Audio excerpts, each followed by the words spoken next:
Ndugu waandishi wa habari, wageni waalikwa, mabibi na mabwana, Jamhuri ya Muungano wa Tanzania, kazi na utu. Awali ya yote nitumie fursa hii kumshukuru Mwenyezi Mungu mwingi wa rehema kwa kutujalia uhai na kukutanisha hapa leo hii tukiwa na afya njema. Pili, nitumie pia fursa hii kumshukuru Mheshimiwa Daktari Samia Suluhu Hassan, Rais wa Jamhuri ya Muungano wa Tanzania na Amiri Jeshi Mkuu, kwa kuniamini na kuniteua katika jukumu hili la ukuu wa mkoa.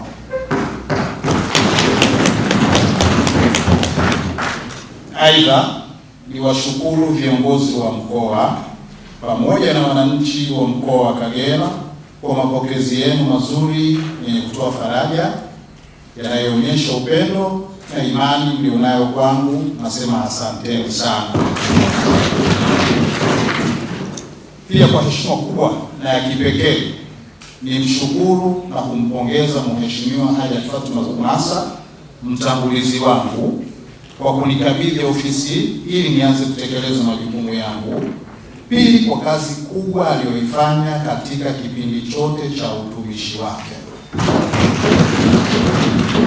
Ndugu viongozi, wageni waalikwa, tumekutana hapa leo hii kwa ajili ya tukio muhimu la makabidhiano ya ofisi ambalo tayari limefanyika. Ndugu zangu, nimepokea rasmi dhamana ya uongozi wa mkoa huu nikiwa na dhamira thabiti ya kuendeleza kazi nzuri iliyofanywa na mtangulizi wangu.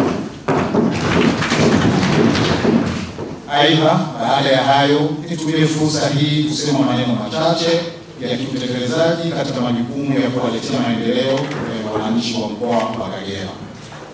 Kwanza ni kuhakikisha tunaendelea kuimarisha ulinzi na usalama wa mkoa, kwa kuwa mkoa wetu wa Kagera uko mpakani, lakini pia ni agizo la Mheshimiwa Rais wa Jamhuri ya Muungano wa Tanzania mara baada ya uapisho wetu wa tarehe 9 Februari 2026. Nisisitize tu kuwa suala la ulinzi na usalama litakuwa kipaumbele namba moja katika taifa letu, lakini pia litakuwa kipaumbele namba moja katika uongozi wangu.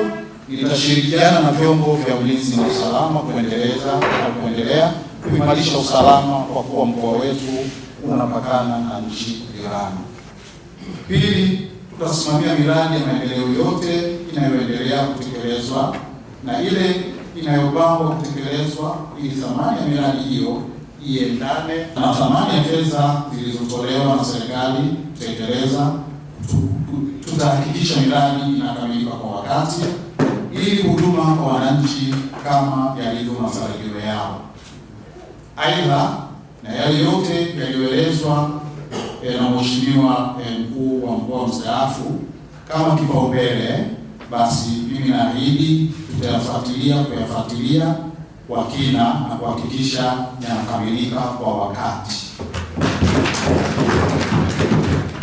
Ndugu viongozi na wageni waalikwa, tatu, na waahidi wananchi kuwa nitatumia maarifa yangu yote kuwatumikia kwa kufuata kanuni, sheria na miongozo, ikiwa pia kutekeleza maelekezo yote ya viongozi wetu yatakayotolewa kwa maslahi mapana ya wananchi.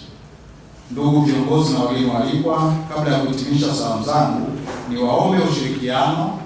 Mimi niko tayari kushirikiana na kila mmoja, viongozi, watumishi na wananchi wote, ili kutekeleza jukumu la kuletea maendeleo wananchi.